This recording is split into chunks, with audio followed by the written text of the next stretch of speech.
Okay, so I'm having to do a part 2 to my juicy story, so please go to the previous one because this will spoil. This is the grand finale. Okay, so we made it through. We're hugging, we're crying. Turns out my dad and his friend, who was a dad, was going to call the police and the search parties. They were probably going to have to, I don't know if they would get a helicopter, but they were going to have to look for us. We were really lost.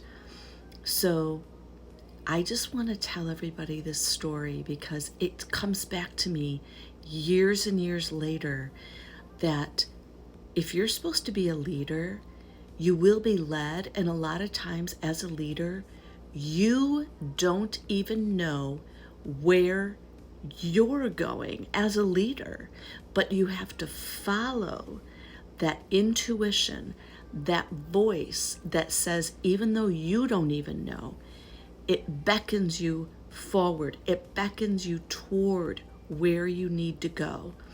And you trust it instead of collapsing into fear and letting fear grip you because you don't know, because it's uncertain. It is uncertain for even the leader. If you go back in history and look at leaders, they didn't know the future. They had to trust something to get them forward. And that's what happened to me when I was 12. And it's incredible because whenever I experience, and let it be a lesson to you guys, if you ever experience being utterly lost and then utterly lost, then you encounter big cattails, which would make you more lost, or you don't even know it's ahead. Keep going. You will bust out the other side and find that road that takes you to freedom.